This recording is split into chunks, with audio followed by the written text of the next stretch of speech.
का इस जंग में कूदना क्या इस जंग की अलामात हैं जिसे हरमजदून यानी आर्मगेडन कहा जाता है। और इस जंग में फ़तह किसकी होगी और शिकस्त का सामना कौन करेगा। और इस जंग का मैदान कहाँ होगा, मशरिक़ में होगा या मगरिब में होगा। ये जंग इंसानों को अपने अंजाम पर पहुँचाएगी जिसके बारे में रसूलुल्लाह सल्लल्लाहु अलैहि वसल्लम का फरमान है, कुर्ब क़यामत में एक ऐसी खौफनाक जंग होगी कि हर तरफ लाशें ही लाशें होंगी और इसके बाद इंसानी ज़िंदगी को ज़मीन से लपेट दिया जाएगा। हरमजदून अबरानी ज़बान का लफ्ज़ है। हर का मतलब पहाड़ और मजदून फ़लस्तीन में वाक़या एक जगह है और नाम से ज़ाहिर होता है कि जंग फ़लस्तीन से ही शुरू होगी। फ़लस्तीन की आबादी आज से पहले भी बेशुमार जंगों को देख चुकी है और कहा जाता है कि जो इस वादी पर कब्ज़ा कर लेता है वो नाकाबिल शिकस्त हो जाता है। एक साबिक़ अमरीकी सदर ने कहा था कि आप सोचें करोड़ों सिपाही मशरिक़ से आएंगे और करोड़ों सिपाही मगरिब से आएंगे और हज़रत ईसा अलैहिस्सलाम इन लोगों पर हमला करेंगे जिन्होंने यरूशलेम को तबाह किया और उसके बाद हरमजदून की वादी में लड़ने वाली फ़ौजों पर हमला करेंगे और इतना खून बहेगा कि इंसानों के घुटनों तक खून ही खून होगा और दुनिया के तमाम बड़े बड़े शहर तबाह बर्बाद हो जाएंगे और हक़ और बातिल की खौफनाक लड़ाई में जीत यकीनन हक़ की होगी। इस जंग के बारे में तीनों मज़ाहिब मुत्तफ़िक़ हैं और अलग अलग राय रखते हैं। हदीस के मुताबिक हज़ूर सल्लल्लाहु अलैहि वसल्लम का फरमान है, इस दौर में कत्ल होने वाले को नहीं पता होगा कि इसे क्यों कत्ल किया जा रहा है। आप इन चंद सालों में देखें तो सब वाज़ेह हो जाएगा। ना मारने वाले को पता है वह क्यों मार रहा है, ना कत्ल होने वाले को पता है इसे क्यों मारा जा रहा है। ख़ास तौर पर मुसलमानों पर आज के दिनों में जो जुल्म ढाया जा रहा है वो आप सबके सामने है। इसराइल नहते फ़लस्तीनियों पर गोला बारूद बरसा रहा है और पूरा मगरिब इसका साथ दे रहा है और मुसलमान ममालिक खामोश तमाशाई बने बैठे हैं। इस जंग के बारे में हज़ूर सल्लल्लाहु अलैहि वसल्लम की हदीस है कि तमाम कुव्वतें मुसलमानों पर ऐसे टूटेंगी जैसे भूखे खाने पर टूटते हैं। सहाबा ने अर्ज़ किया, या रसूलल्लाह क्या हम तादाद में कम होंगे? तो आप सल्लल्लाहु अलैहि वसल्लम ने फरमाया, नहीं, तुम बहुत ज़्यादा होगे, लेकिन अल्लाह दुश्मन के दिल से तुम्हारा रौब निकाल देगा और तुम दुनिया की मोहब्बत में मुब्तला हो जाओगे। हज़ूर करम सल्लल्लाहु अलैहि वसल्लम ने क़यामत की निशानियाँ लोगों को बताई और कहा, ए लोगों, क़यामत की 6 निशानियाँ याद रखना। सबसे पहले मेरा विसाल, बैतुल मुक़द्दस की फ़तह, जानवरों जैसी मौत, माल का फैलाव और कहा एक बहुत बड़ा फितना खड़ा होगा जो अरबों के घरों में दाखिल हो जाएगा और तुम्हारे और अहले रूम के दरमियान सुलह हो जाएगी।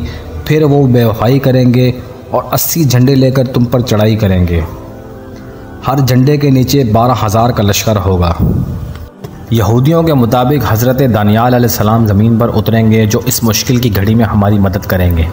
आप अगर हालात व वाक़यात का बग़ौर जायज़ा लें तो अफ़गानिस्तान की जंग में पूरी मगरबी दुनिया चढ़ दौड़ी। उसके बाद इराक़ में मुसलमानों को बेदर्दी से मारा गया, फिर लीबिया में, फिर मुल्क शाम में नाम नहाद दौलत इस्लामिया को इस्तेमाल किया गया जिन्होंने सिर्फ़ और सिर्फ मुसलमानों को ही मारा। आज इसराइल फ़लस्तीन में बेगुनाह मुसलमानों को कत्लेआम कर रहा है और तमाम मगरबी ममालिक इसके साथ खड़े हैं।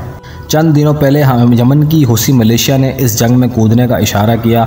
अमेरिका के फ़ौज भी इस जंग में कूद चुकी है और आहिस्ता आहिस्ता ये तमाम सिलसिला एक बड़ी जंग यानी हरमजदून की तरफ जा रहा है। अहादीस के मुताले से पता चलता है कि इस जंग में हर 6 में से 3 लोग ख़त्म हो जाएंगे और एक बहुत बड़ी हौलनाक तबाही होगी। इस जंग से पहले दुनिया के बड़े बड़े शहर नागानी आफत की वजह से तबाह बर्बाद हो जाएंगे।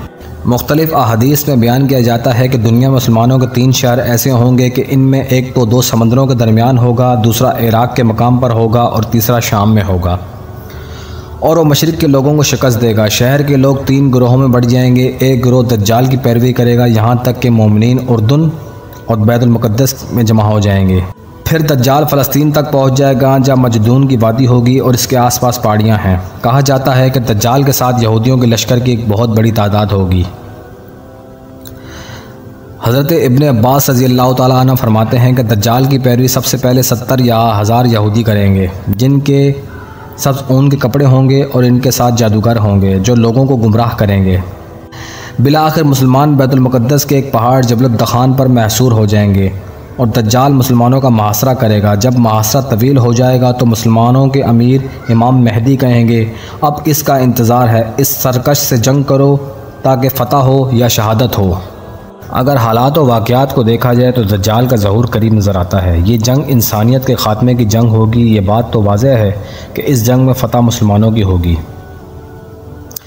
कुरान पाक में जो आसार बयान किए हैं वो आज के दौर में बहुत ही वाज़ेह नज़र आते हैं और कुरान में यह बात वाज़ेह है कि क़यामत से पहले नफाक बढ़ जाएगा, अखलाकियात ख़त्म हो जाएंगी, लोग मजहबी तालीम से मुँह मोड़ लेंगे और मलद हो जाएंगे और गुर्बत फैल जाएगी। आज अमेरिका, यूरोप और इसराइल बेतहाशा जुल्म कर रहे हैं और सहूनी कहते हैं कि ये दरअसल इसराइल को इस जंग से बचाने की कोशिश है जो अनकरीब लड़ी जाएगी, और मगरबी ताकतें खुल्लम खुल्ला इसराइल की हिमायत का ऐलान करते नज़र आते हैं और वो मुसलमानों को खोखला करने मसरूफ़ हैं जो इस जंग में मुखालिफ होंगे।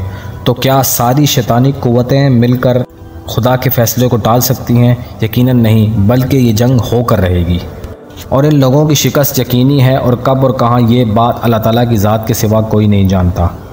हम मुसलमानों को हर इख्तलाफात बुलाकर एक होना चाहिए और तैयार रहना चाहिए कि काफिर फ़लस्तीन के मुसलमानों पर जुल्म कर रहे हैं, कल हम भी इसका शिकार हो सकते हैं। इल्लामा इकबाल ने कहा था, अगरचे फ़लस्तीन तो यहूदी का हक़ है, उस्मानिया पर हक़ क्यों नहीं रखते अहले अरब। अल्लाह पाक तमाम मुसलमानों की हिफाजत फरमाए। आमीन सुम्मा आमीन।